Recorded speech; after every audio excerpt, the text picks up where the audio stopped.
Ahora nos vamos a otro de los puntos, ¿no? Donde hay que prestar especial atención, por supuesto, porque están todos allí puestos los ojos. Exactamente, y vamos al Congreso Nacional. Ese es el punto clave en donde en este momento está trabajando Aldana Flores con una palabra importante que en los últimos días también tomó relevancia por su exposición. Aldana.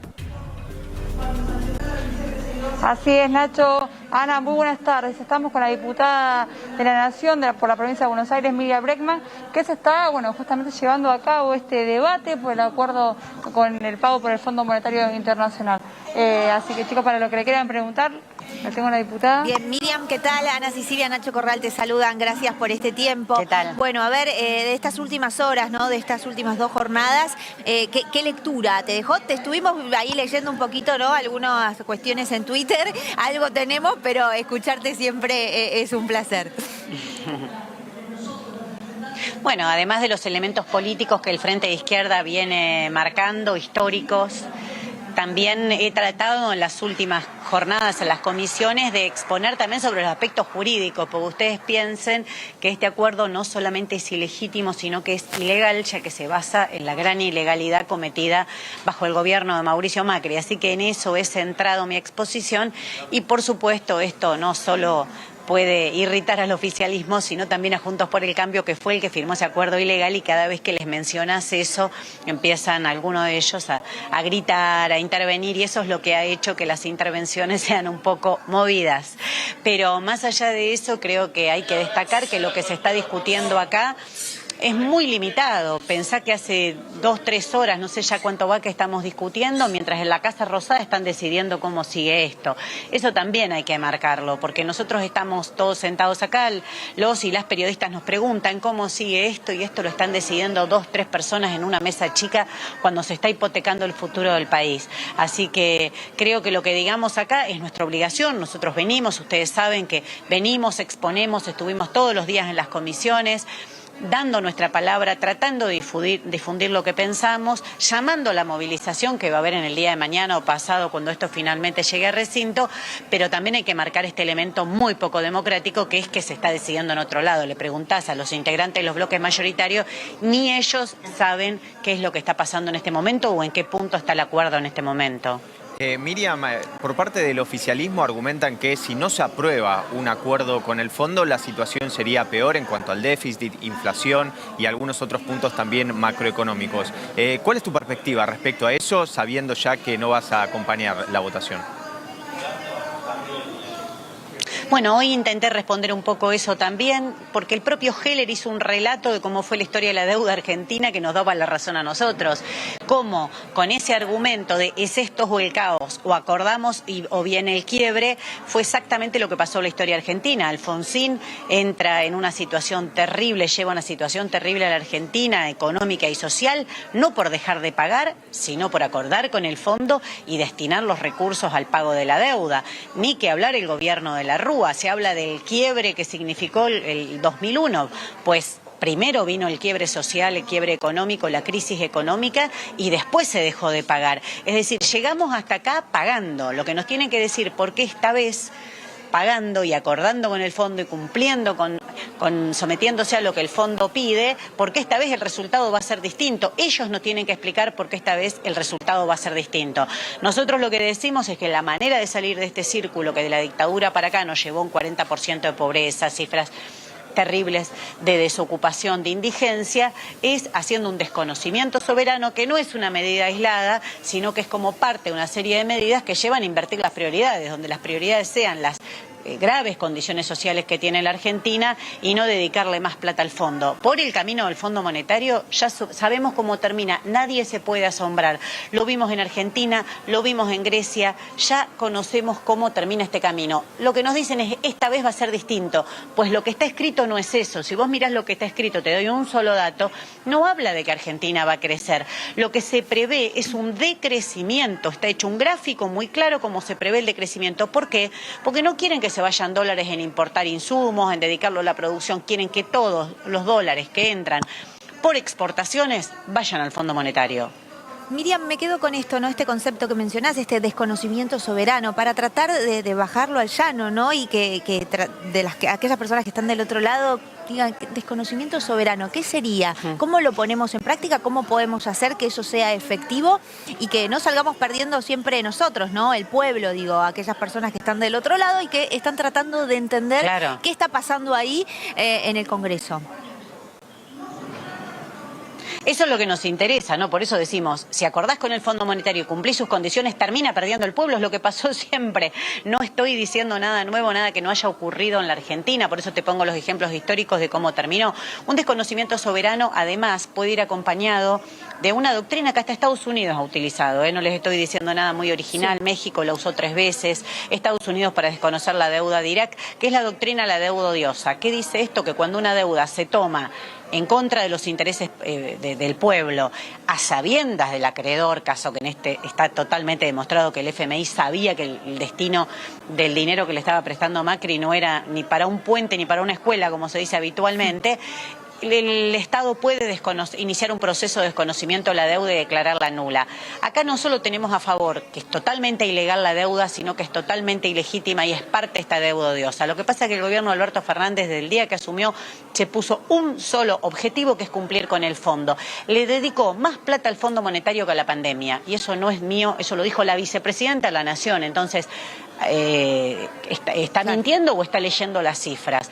Yo creo que este gobierno, en todas sus alas, ¿no? Porque Alberto Fernández no llegó hasta aquí solo, se votaron ajuste a los jubilados, se votaron presupuestos de ajuste, se hicieron varios pagos al Fondo Monetario. Además, se acordó con los acreedores privados, eligió como único camino el sometimiento al fondo. Las consecuencias van a ser graves para la Argentina y el Frente de Izquierda no se va a callar un minuto en advertir esto. Miriam, en estas diferenciaciones que vos hacés que explican que no es el mismo acuerdo de siempre, que va a ser distinto, también explican que no va a haber reformas provisionales, no va a haber reformas laborales. Yo no dije que no va a ser el acuerdo. No, por eso. Perdón, yo no dije que no va a ser, yo digo que sí. Que es un típico acuerdo de austeridad que además tiene... Cada 3 meses va a cambiar, o sea que lo que discutamos hoy en 3 meses cambia. Exactamente, por eso te preguntaba que a esto que explican que como es distinto porque no va a haber reformas previsionales, no va a haber reformas laborales, ¿qué tenés vos o cómo analizás vos en ese sentido? Es para un análisis muy interesante. Mira, lo de la reforma previsional, gran parte de la reforma previsional está hecha con la creación de la pensión universal que creó Mauricio Macri, que eleva centralmente para las mujeres la edad jubilatoria a los 65 años, que te lleva a cobrar un 80% de las jubilaciones mínimas y que no te permite acumular jubilación con pensión. ¿Por qué todavía no se ve el impacto de esa reforma que se votó durante el gobierno de Mauricio Macri con la complicidad de sectores del peronismo?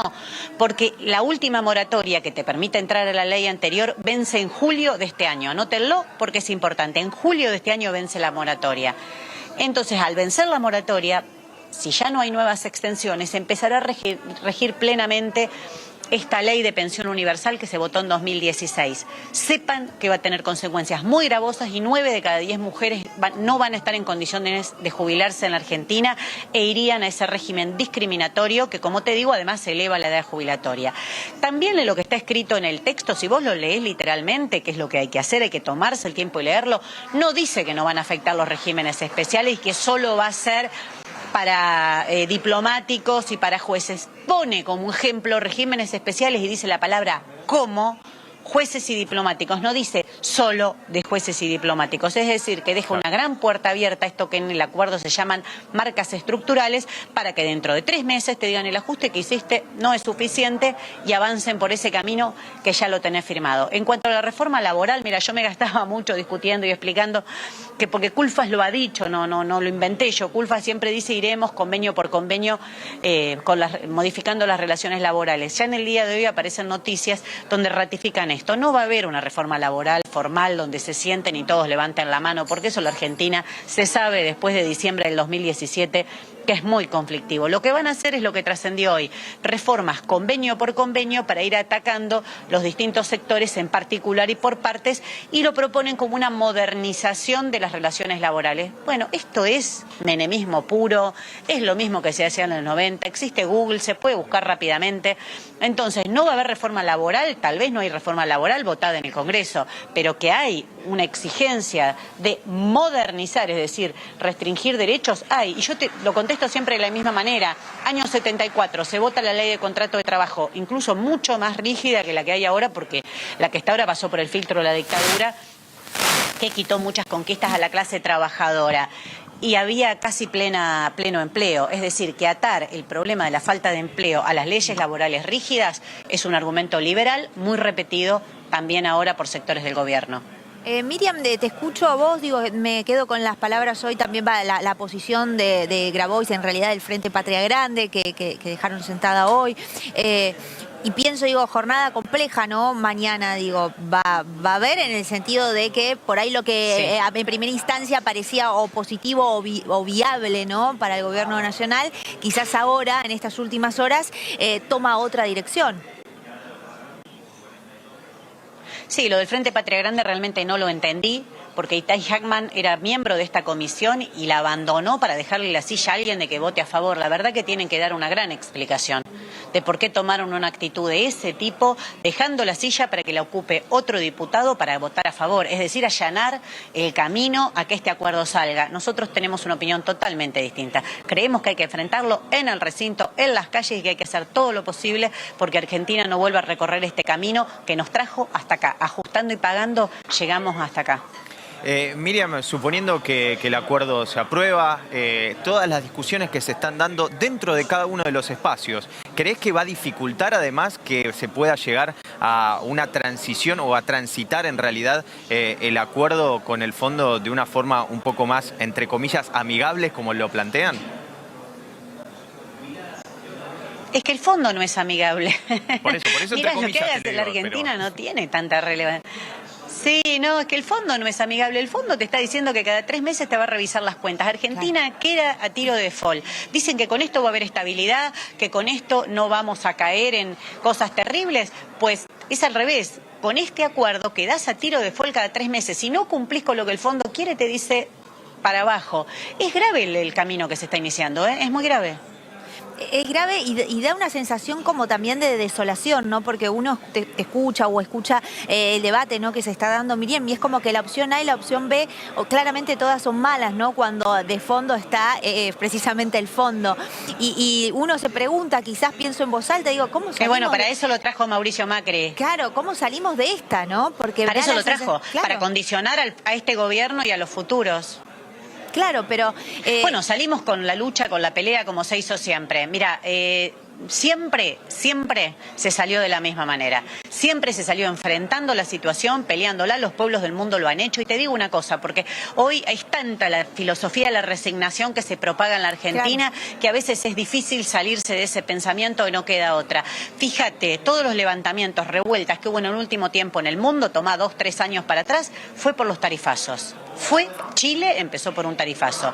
Las movilizaciones contra Dilma Rousseff en 2013, las primeras manifestaciones en contra que tiene de Dilma Rousseff, nada que ver con el golpe institucional que hubo después, fueron por un tarifazo. Ecuador, Colombia, Turquía, todos fueron porque se aumenta el valor de los servicios públicos y de la gasolina, del combustible.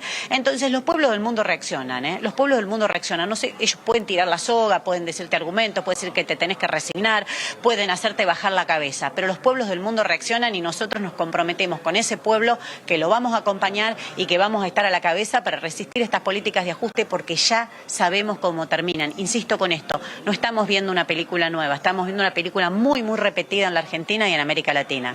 Miriam, te agradecemos muchísimo la comunicación con IP. Por favor, gracias a ustedes.